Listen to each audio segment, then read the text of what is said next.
And to be clear, my expectation remains that Javier Milei will also fail. And honestly, I think my main takeaway after the first year of Javier Milei is I'm amazed he's still there.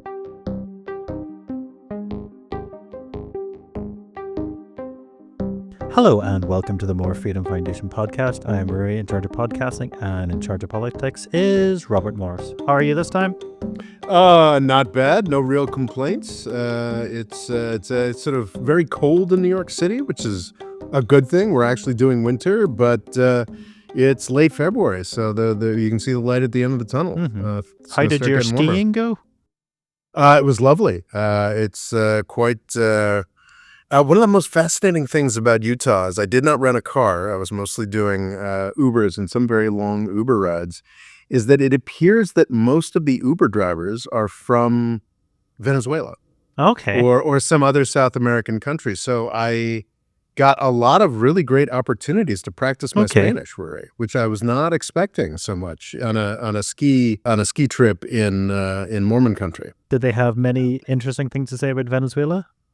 Yeah, well, everybody hates Maduro, obviously, Mm-hmm. and it stinks to be from a country where there's no economy. Probably my most interesting conversation was entirely in Spanish with a guy from Syria, who had lived in Ecuador for over a decade. And just found himself not speaking a word of English and driving a cab between ski mountains in Utah. It's extraordinary how our world can work sometimes. Any from Argentina? No Argentinians. No. Is that because the economy in Argentina is doing so well, no one wants to leave? Exactly. It's just magical down there. Well, the Argentinian economy is doing a little bit better, but generally not so much. So today we are going to be talking about Argentina and how it's doing under Javier Milei a full year later. The guy took power December 10th, 2023. So it's, I guess 14 months now he's been running the country. And he remains as controversial as he's always been. And I think it's worth doing a bit of a check back update. in. Yes. Yeah. How is Argentina's Madman doing? And how busy has he been with that chainsaw? Yes, indeed. We are talking about Argentina. Javier Milei in Argentina. Have you ever been? I have never been to Argentina. Okay. I have a cousin who married an Argentinian and lives in, I think, Patagonia. They with a house they built themselves with 3 kids. Sounds amazing. And we've, my family, my parents and my siblings and I, we've been threatening to visit for, it seems like a decade now, but would love to make it down there. Well, they might be adopting the dollar, so it might save you a bit of trouble. Oh, is that something that Milei is going to attempt to do? It's something, because there's the way there's like the official peso and then like the unofficial peso, and they tend to be very out of whack. I think the idea is to try to bring them as close together and then switch to the dollar. Huh. Interesting. Oh, I remember that was something he was threatening a year ago, and then it turned out that he simply didn't have the access to the money necessary to do that. No, because I think, isn't it, he's still a minority? He's president, but he has to do most of the stuff through executive orders. Yes. So what really key dynamic, if he makes it that long, one of the most important dates in Argentina this year would be October 26th. On October 26th, it's sort of the midterm elections for Javier Milei, and hopefully he'll be able to increase his very small slice in the 2 houses of the Argentinian Congress. That is something that he is very much hoping to do. So sort of back up a second. Why are we doing our second episode on Javier Milei in Argentina? This is a guy who has become international cause celeb. I think many people became aware of him during the election process back in 2023, mostly because he just seemed like such a kook. A character. Yes, he is sort of running around in his leather jacket, saying crazy libertarian things, wielding a chainsaw, campaign rallies. And generally, I think I recall there was some scandal where he'd sort of spaced out on television, and everybody outside of Argentina kind of thought, well, this guy seems like kind of a crazy guy or a novelty. And then in October of 2023, I don't know if that was both rounds or just the first round, he ended up becoming the president of Argentina. and it was seen as certainly a great shock. Argentina is organized under Peronism, a unique governing approach. I think described by some as having both fascist and Hmm. socialist elements, or what have you. That's perhaps a little too pejorative, but it's a very weird mix that came out of mid 20th century well-timed dictator and a sort of strange economic profile that this form of government, Peronism, actually managed to exacerbate and make worse. Famously, Argentina was like the fourth wealthiest country in the world around the time of World War I, extremely wealthy in exporting natural resources, food, and other aspects. I think Argentinian beef was a Oh big yeah, yeah. I deal. think refrigeration really helped it. So you had this dynamic of a mostly fully developed country as of mid 20th century that was falling dramatically behind. And Peronism came in to sort of say, wait, well, we're just going to use government to keep everything balanced and keep everybody feeling, nice and upper middle class. And it is, I think, certainly since a massive economic crisis referred to as the Argentinian Great Depression of sort of 98 through 2002, where the Argentinian government defaulted on its debt, I think on multiple occasions. But that is It's the Argentinian style. but the fact that that is acknowledged as the Argentinian style is, I think, a pretty clear indictment of Peronism as an approach. Now, Milei is not the first right-wing guy to come in there and say, "Oh, I'm going to business this up and make things better." We had Macri from 2015, Mauricio Macri from 2015 to 2019, who was a much more sort of lightweight, sort of official conservative, Hmm. saying, "I'm going to, go slow and maybe do some tax cuts here and maybe try to sort of tweak things here and there." And he's largely seen as a pretty cataclysmic failure. Was out after one term, pretty widely loathed. And while the Kirchners, the sort of quite openly socialist and enthusiastically Peronist folks, predated Macri, I think for most of 2015 or thereabouts, did not come back to power. A member of their party did. Argentina spiraled even further down into sort of failure and destruction. This is sort of the background here. Why Argentina was desperate enough to opt for this lunatic, Javier Milei. And I think the question, what we want to talk about today is how he's doing Hmm. a year later. Because it might also give us an idea of what will happen, what America will be like in a year, since they're doing something similar.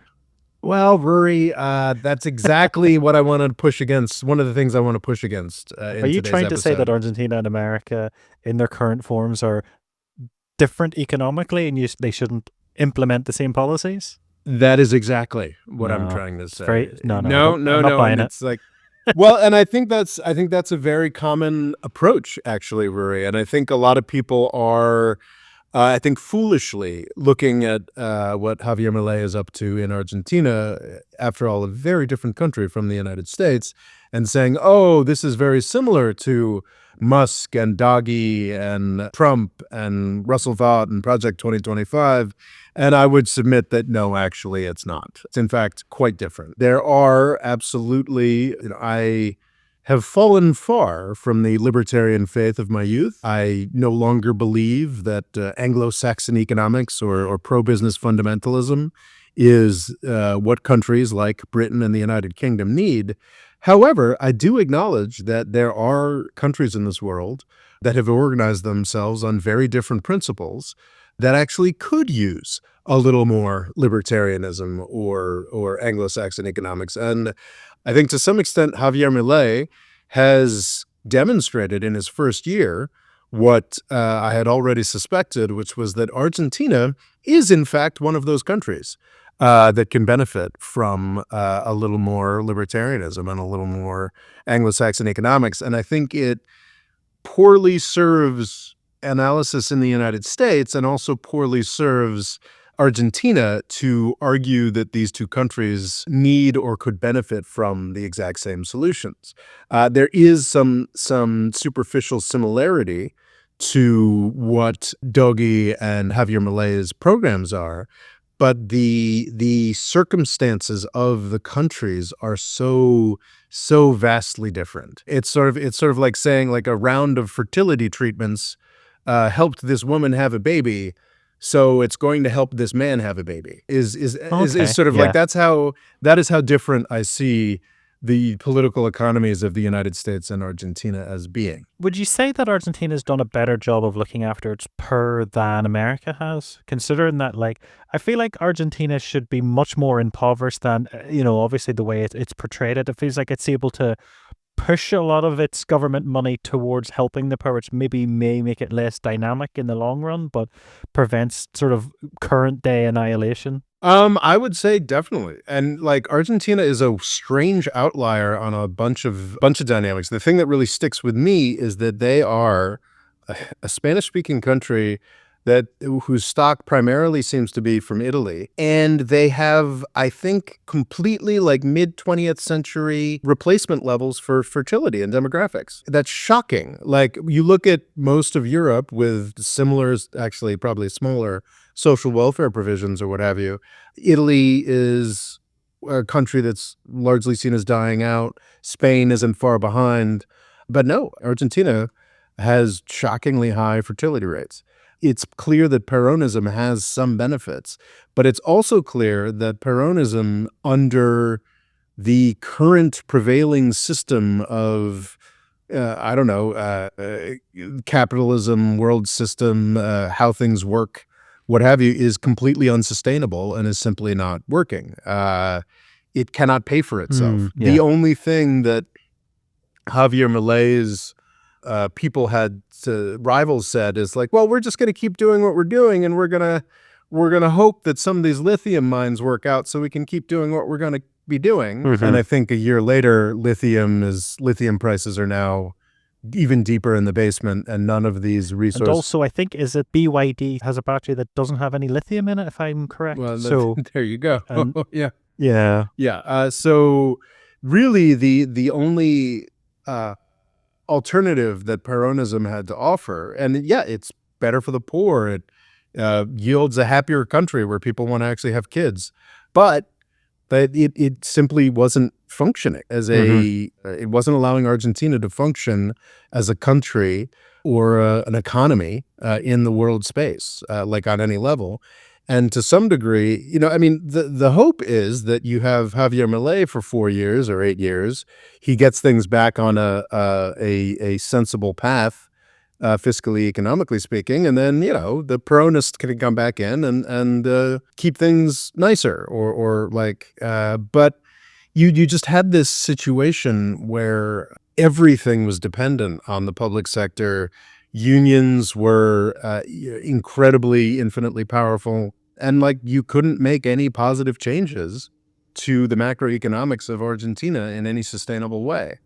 And to be clear, like my expectation remains that Javier Milei will also fail. And honestly, I think my main takeaway after the first year of Javier Milei is I'm amazed he's still there. And I think it's an indication of just how desperate Argentina's straits were, and how the level of desperation that the Argentinian public acknowledged, that not only was he elected, but he has managed to stay in power while adopting an extremely radical program, not just by the standards of the Peronists he defeated, but by the standards of Mauricio Macri, the other right-wing guy who was president for 4 years in the teens.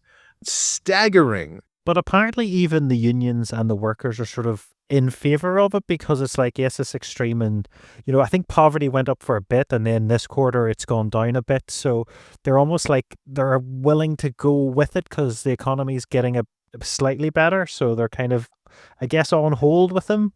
Is that right? Yeah, and so a year in, there's an extensive level of Gallup polling, and it's clear that Milei is much more popular with the rich than he is with the poor, which is unsurprising. But he is getting more popular with the poor, and he's getting more popular across the board, and he's increasing confidence in the national government. He's increasing confidence in the currency and a range of things. I think where we left it with Milei in our last episode, if I recall correctly, was he had just announced his raft about a year ago, just announced his raft of reforms. And one of the things that makes Peronism so powerful is that the links between the government, the unions, the businesses were all so strong, and they could act in a unified way against political figures or presidents that threatened him. There are many other, over the past half century, not many, but there are a few other examples of folks who came in to try to shake things up and change everything. And they either were so timid, as Mauricio Macri was, that nothing changed for the better and they left in disgrace after a single term, or they were literally pushed out by street action, by unions, by those sort. And it kind of looked like a year ago that the Peronists were going to attempt that sort of thing.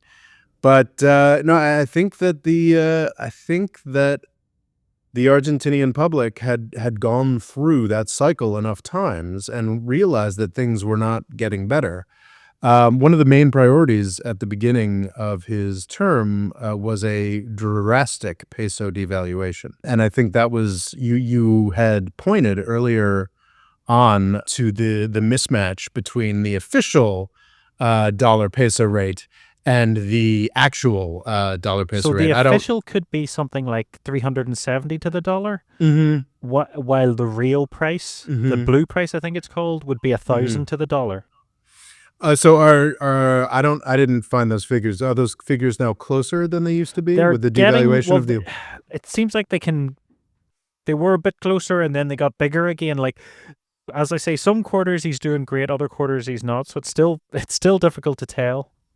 So there's two parts to my surprise that Javier Milei is still there. One way that Argentina is different is just this extraordinary sort of monolithicness, the vertically integrated political system, the political party, the businesses, the unions. And for Milei to oppose that is tremendously difficult, and it's extraordinary that he survived for a year. But also, Argentina is not the United States in terms of its currency, which we've already discussed its problems. I think very few countries hold it in reserve. Yeah, to say the least. Probably none, actually, unless some of the Maybe people Brazil? in the neighborhood. Yeah, some of the people in the neighborhood do, because for use in transactions. It is not at the center of the world economy, and it is very much on the periphery of the world economy, and it is very much constantly battered by the world economy. Because I think there's an agreement with the EU is it Megazor? The South American trading group is called, and Mercosur. Mercosur. Yeah, it's been going since 2000, and it's nearly getting done, but hasn't been finalized yet. Maybe with Trump going mad, they might hurry it up. But so, I mean, Argentina is very much at the margins and very much at the mercy of what's happening elsewhere. And I think there was sort of that dynamic with Macri, he was like, oh, I'm gonna go slowly, and then in year two, I'm gonna make this big decision. But then the world economy, or I think, it was commodity demand, collapsed when Macri was president. And if commodity demand collapses, Argentina is effed essentially. Yeah. So it didn't matter. Macri was definitely too much of a chicken. But when he was eventually going to complete his reform program, commodity demand tanked. So Argentina, the position of Argentina is not to be envied in the world economy, and the position especially of a president who wants to make reforms is tremendously fraught. And so, yeah, like, first off, just the first thing to say is that, like, it's amazing he's still there a year later. But is that not helped by the fact he's not really in government? It's like they're still able to do what they would conventionally do while he's the president. So he's just sort of pushing things through and taking maybe a lot of flack that it means the government doesn't. So they're kind of working together, but none are able to fully implement their policies and destroy everything. Well, he's managed to change a lot of stuff. I mean, the peso devaluation, he has apparently halved the number of government ministries.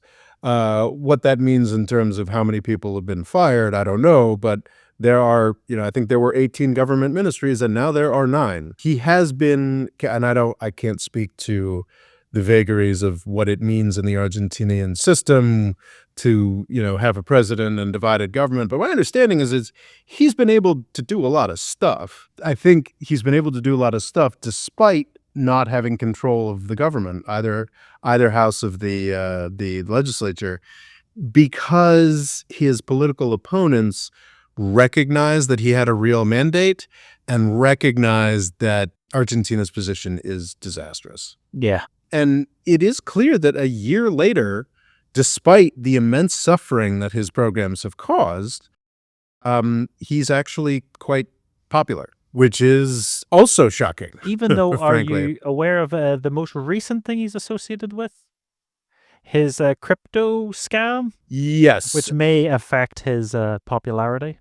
And may affect his ability. So he really, really hopes to win these elections in 8 months' time. Not for himself. He's not up for election until, I guess, 2027. He really wants to get more of the legislature on side because no matter what, no matter how the system works, having your party control the legislature is obviously a better thing. But he's not going to make it to October if these impeachment proceedings are successful. And it does appear that he has really, as I said, it's this incredibly narrow path that a reforming Argentinian president has to walk, and that he's been doing a much better job than his sort of psycho public image would suggest. But with this crypto thing, he may be stepping off of it. And that's a real, that would frankly be a real shame, but also I think points to one of the downfalls of the current sort of right-wing international populist movements and its passion for cryptocurrency and the way that it sort of bites them. Basically, he promoted like a cryptocurrency. It did very well, and then after a while, it tanked. Well, let's talk about the time frame here, which is pretty extraordinary. I thought, he just got involved in some crypto scream and that was silly. But I looked into it a little bit more this morning. Apparently, like, he was the entire rug pull, not him personally. Mm-hmm. It appears that he did not benefit. He was convinced to promote this. Yeah. But he was convinced to promote this. He put it up on Twitter. There was a rash of buying, driving it up quite high. And I think in the space of, was it as little as 45 minutes? Yeah. We had this huge ramp up of the people who had founded the coin promptly sold out, and then it crashed. So I think it went from a value of a market cap of not very much to $5 billion, and now it's down to like 500,000. And they were criticizing him because I think he started to tweet about it, maybe warning it was a scam or something. The people behind it were like, oh, it's all your fault, but it tanked before he said that, so it doesn't really add up. So it's definitely, he looks like a bit of a clown here. Oh, yeah, because it's hard to believe that he's not associated with it. When if you look at the Libra website, it's all talking all about being inspired by Javier Milei and the future of Argentina and the Argentine economy and how deeply rooted. And also the fact he's always talking about changing the currency and stuff. So, and also, I think, is it over Argentina's history, they've changed their currency like 8 times or something? So the idea I don't know. They changed it to some cryptocurrency, considering what's happening with El Salvador, isn't the most unbelievable thing to hear. And when your president of your country says it, and it's a pretty cataclysmic financial scam here. It's like Trump coin. It all seemed to be the year of the rug pull. But I think it's a real tension with right-wing politics worldwide. We just did a whole episode last week talking about how despite all this talk of revolution and change and efficiency, the main thing that Musk and Trump are doing when they come in is wiping out the Consumer Financial Protection Board. It's basically just making the world safer for financial scams. Essentially, all financial crime is legal. And it's a real tension. I think Javier Milei is making changes that are at least arguably valuable or even essential to Argentina becoming a viable country economically on the world markets again. Yet he is in this sort of ideological space that thinks meme coins are a good idea. And it's not even like traditional like finance or banking oriented people, because traditional finance or banking oriented people are like, what is this garbage?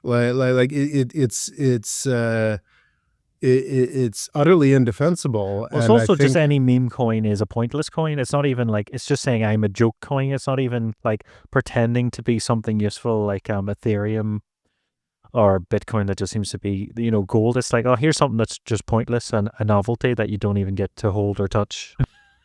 yeah, it's kind of extraordinary. And now, while I think it's important to distinguish what Milei doing to a very different country Mm-hmm.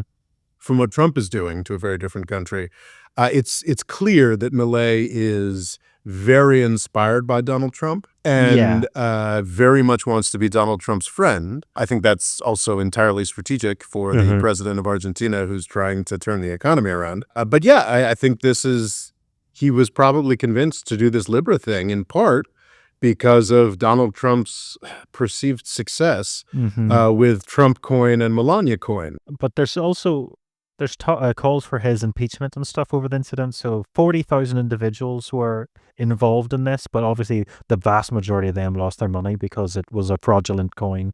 And it's just sort of extraordinary that our current economy provides that opportunity, that a president with a tweet can steal the life savings of 40,000 people in an afternoon. And a lot of those are going to be Argentinians, which, as we've talked about, aren't the wealthiest people. Yeah. And his supporters, like Oh, people yeah, who are yeah. like, yeah, I'm on board with this. And Because I'm sure you've seen it before. The amount of nonsense that Trump supporters get hoodwinked into, and you're probably sitting there going, well, I'm not getting scammed. I don't like Trump. So it is just this constant bankrupting of your own support base. it is the cataclysm is baked right in, like with Clintonite and Bush, Reaganite, Clintonite, Bushite deregulation. Like it took 20 years for us to end up with the financial crisis in 2008. Like it took some doing. It took a lot of and we're now in such the scandals and the scams and the cataclysm is immediate and ongoing and constant. And that's really cryptocurrency's main Definitely. promise, I suppose. It can make scams and financial cataclysm more rapid than you could possibly imagine. It's the F around and find out cycle is being really limited, is being contracted dramatically. Yes, the F around and find out cycle is being contracted dramatically by cryptocurrencies. And it's I don't know, man. I don't think it's a good thing. And I think it's a real shame because I gotta say, I am not sympathetic to the psycho-libertarianism that Javier Milei presents. I'm certainly not sympathetic to his rampant Zionism and I think Argentina is one of the only countries in the United Nations that votes consistently with Israel after October 7th. It's I don't like any of that. But I do think that Argentina needs something like this, if not Javier Milei in particular. And I think it would be a damn shame, if deeply poetic, a damn shame to see this particular experiment in righting the Argentinian ship being waylaid by this stupid passion for cryptocurrencies. What is it about Israel that they like and support? I think, there's, Javier Milei, I think basically just wants to get in good with Trump and the right wing in the United States. And that's an easy way of doing it. And sees that as a very straightforward pathway to do so. There's a lot of interesting, the incredible, I've listened to a podcast or two and read an article or two on the incredible can of worms that is a late 1990s bombing of I think maybe there were two bombings of a synagogue and a Jewish cultural center in Argentina. And this has supposedly been connected to, I believe, Hezbollah through an incredibly suspect, and I think there are whole podcast series on the ridiculousness. Well, I think Sacha Baron Cohen did a thing where he was like a Mossad secret agent, and a lot of it was based in Argentina. Oh, interesting. Well, of course, the Argentina, like Brazil, is famous for like, well, where was your grandfather? Like the idea that there's a lot of Nazis there. But there also is a strong Jewish community in Argentina that is tied to Israel in certain ways. There was this horrific anti-Semitic crime that was committed in the 1990s. It's not so the United States government and the Argentinian government, certainly against Milei, very confidently attributes this horrific anti-Semitic crime to Hezbollah because it sort of fits a lot of U.S. and Argentinian, well, specifically U.S. Foreign policy goals, saying that Hezbollah is this horrible thing. But if you start looking into the evidence and you start looking into the judicial process that supposedly produced this determination, this Argentinian process that produced this determination that Hezbollah was responsible for this horrific anti-Semitic attack, it gets more and more dubious. It gets more and more sketchy. So I think this is a long way of saying there is in Argentinian right-wing approaches a very strong affinity for Israel. And that plays out in sort of intriguing ways. So it's not just that Milei is trying to cater favor with Trump and the American right wing. There are long-term Argentinian right wing affinities for Israel that have levels of complexity that I am not equipped to get into in this particular podcast. No problem at all. What has been his greatest achievement so far? Well, just the fact that, well, there was a Bloomberg story I was looking at this morning, and it's just, I don't know if it's the greatest achievement, but it's just things like Buenos Aires and another Argentinian city are now considering going back on the public debt market, essentially being able to do what any municipality in the world can do, in the developed world anyway, which is go to the market and try to borrow some money to do some stuff for your city. Now, I think I definitely have some broader questions about debt, philosophically, like, is that such a victory or whatever?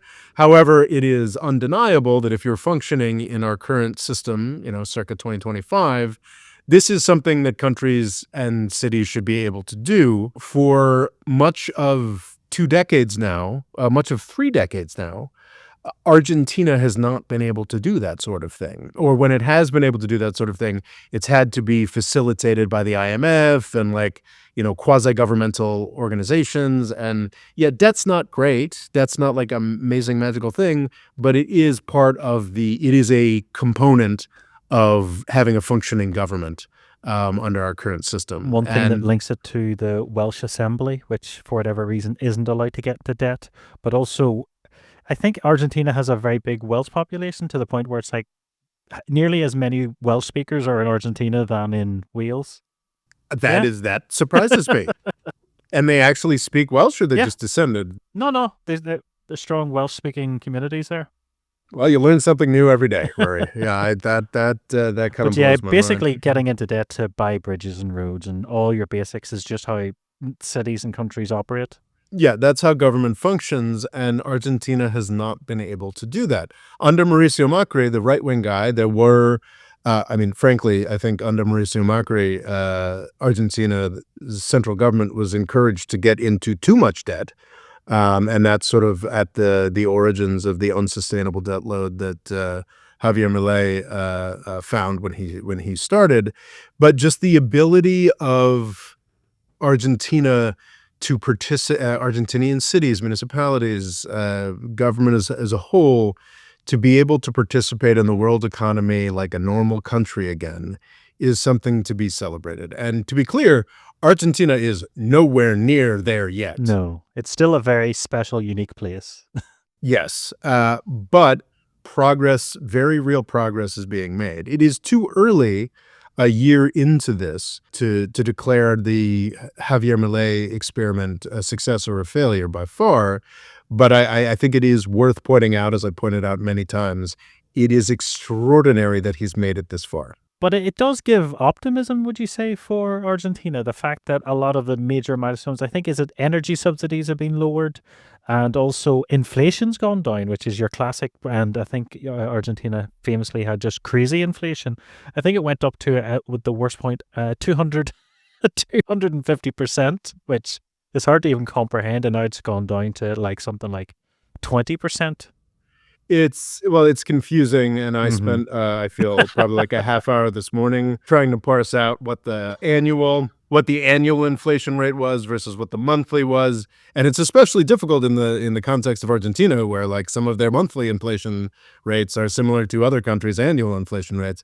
But I don't think anybody disputes that, especially in recent months, Argentina has begun to see something like more normal inflation rates. And that is why international institutions that are not government affiliated, like private banks, are beginning to seem more open to the idea of loaning money to Argentina. And that's an extraordinary thing. That is a case for optimism. It is a illustration that actually, yes, things can be changed, and things can be changed for the better. Do you think a lot of the, say, the more socialist sort of parties are a bit secretly happy that a Milley's come in, that like he can take all the flack, break it all down, and then you can kind of rebuild it at a new level with people with a wee bit more money in their pockets?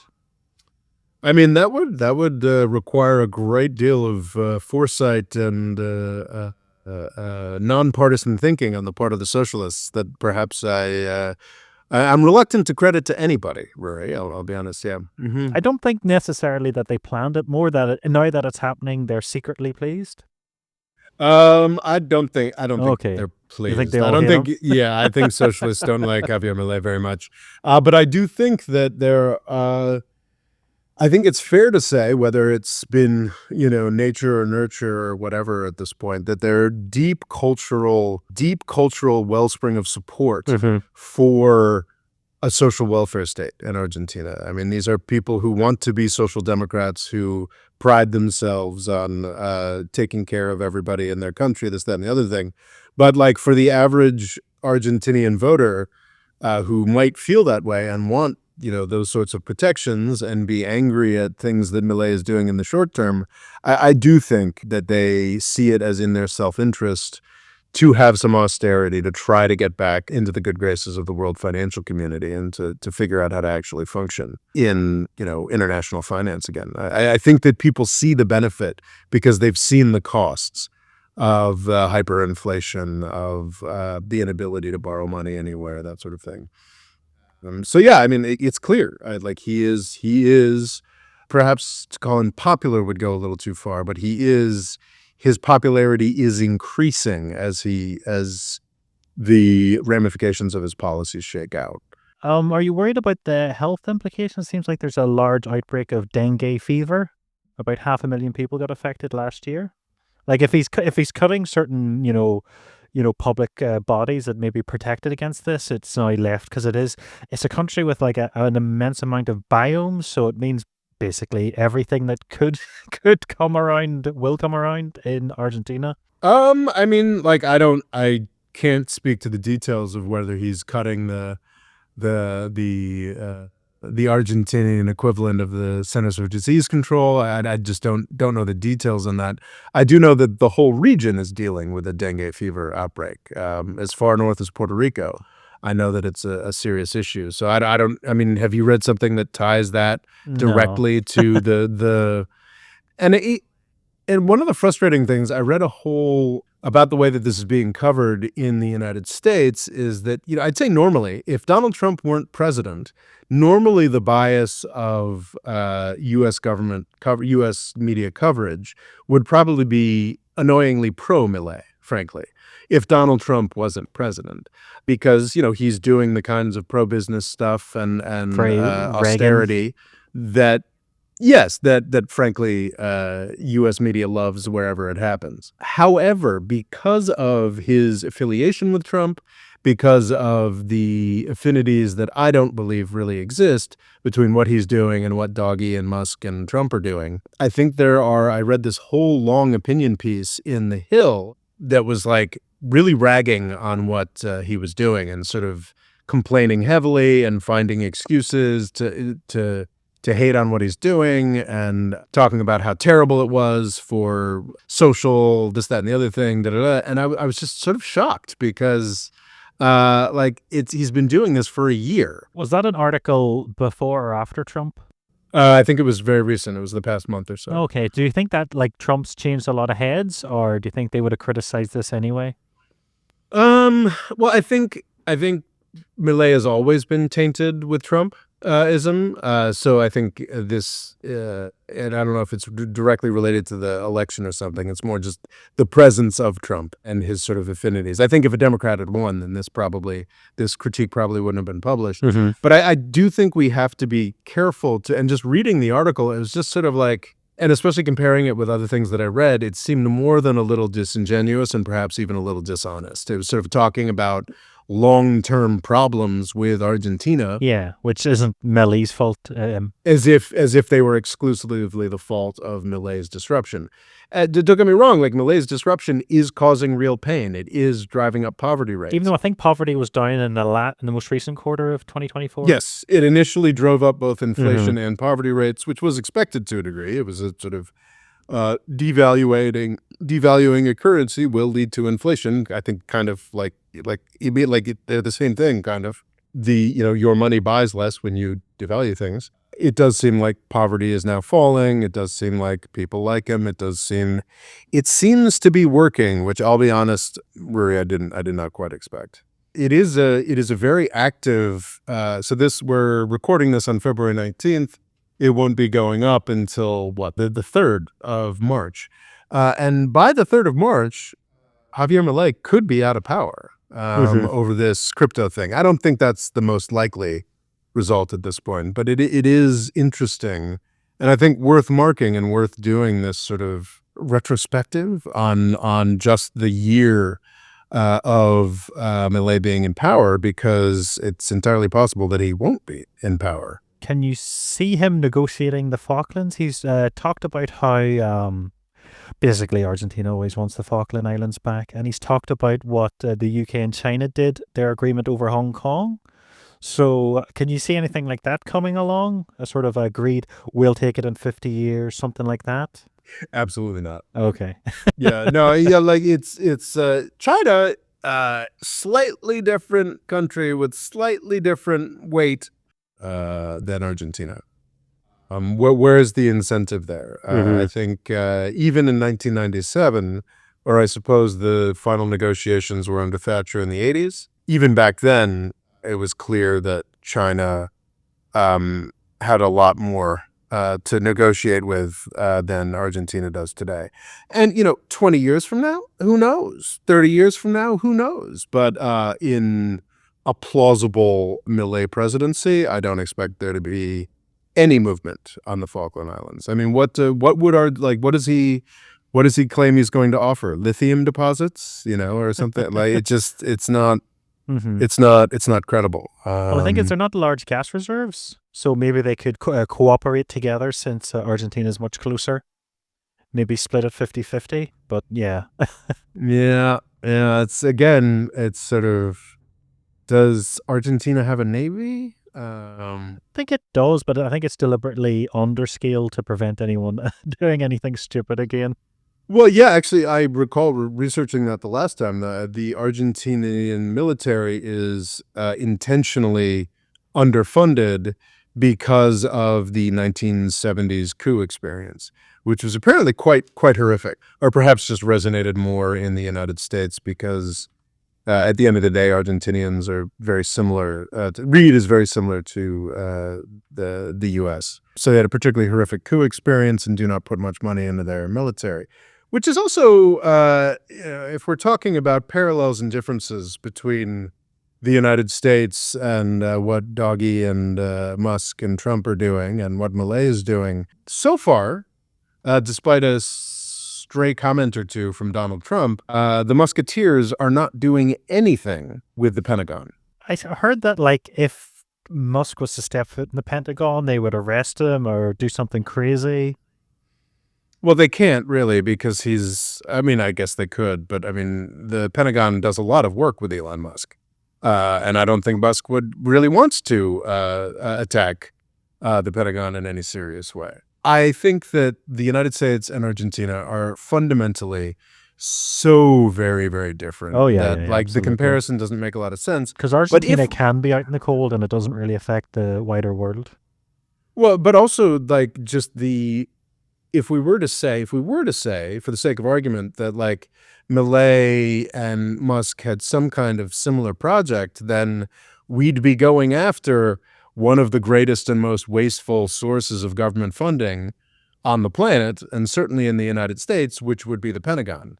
And we're not touching that. Milei isn't. Oh yeah, that's the low hanging fruit. Yeah, Milei isn't doing much about the military in Argentina because there isn't much of a military in Argentina. It's In the probably as United small as it States, realistically could be without, endangering its own territory or whatever. yeah, and in the United States, there's $1 trillion a year Oh yeah, of yeah. military waste that is Because I remember not hearing being looked at something. at all.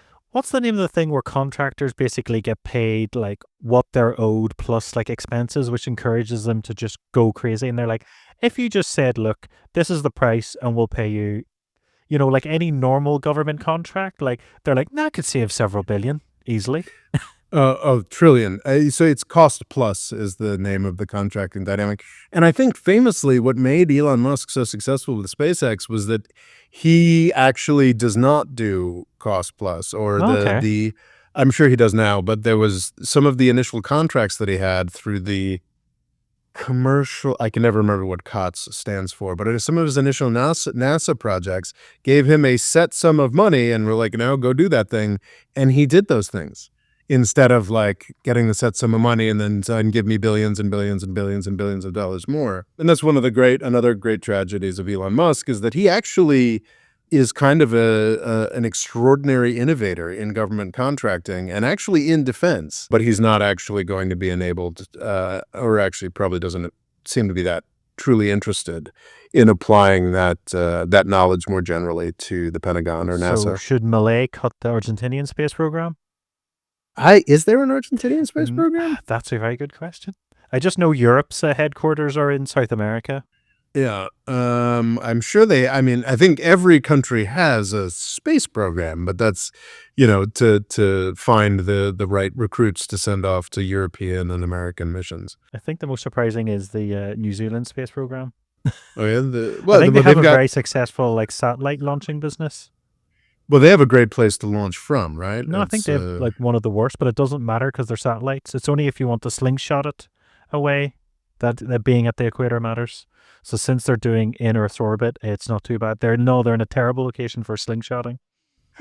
I've fallen behind on my rocket science. We should have a rocket special. Is the equator, is that where it's good to shoot rockets from? Right. Huh. So, Argentina, Javier Milei. I feel like we're falling off topic here. We are. And, it's I think in the final analysis, it's too early to say whether, Javier Milei is doing good or doing poorly. But the early indications are good. And it would be a tragic, if poetic, tragedy occurrence for him to lose his job over a frickin' crypto scam. But he's definitely gotten over the most difficult hurdle, which is just not falling apart within months and being completely, obviously corrupt and destroying everything. Like the fact that the show's still on the road, things could be better. It's good some quarters, bad other quarters. It is optimistic. It could be good.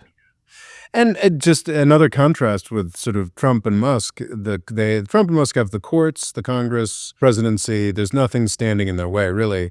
Milei has a lot of obstacles. Just the Peronist state. But that could also help stabilize him. That he can't steer the ship too widely. But all of these people are dedicated to his downfall. Oh yeah. In Congress and the courts, and he still keeps on ticking. So yeah, I guess I have more respect for the guy than I expected to 1 year in. Crypto scams aside. So will we give him a C? I'd give him a B-, but maybe that's just American grade inflation. No, that's fine. Yeah. B- from the More Freedom Foundation. B- from the More Freedom Foundation. I think we should send him that now as a wee certificate. It might cheer him up in his I month think of badness. Clearly, he'd be very reassured by that. Clearly. It's an opinion he dearly cares about. Well, thank you for listening, and we dearly care about your opinion, so if you'd like to leave a comment, feel free to do so. Please do. And we'll catch you next time. Ciao, ciao. The More Freedom Foundation is also available on YouTube and TikTok. Rob's Twitter is RobOLaw, and he's also written a book called Avoiding the British Empire: What It Was and How the US Can Do Better. And music provided by Kevin MacLeod.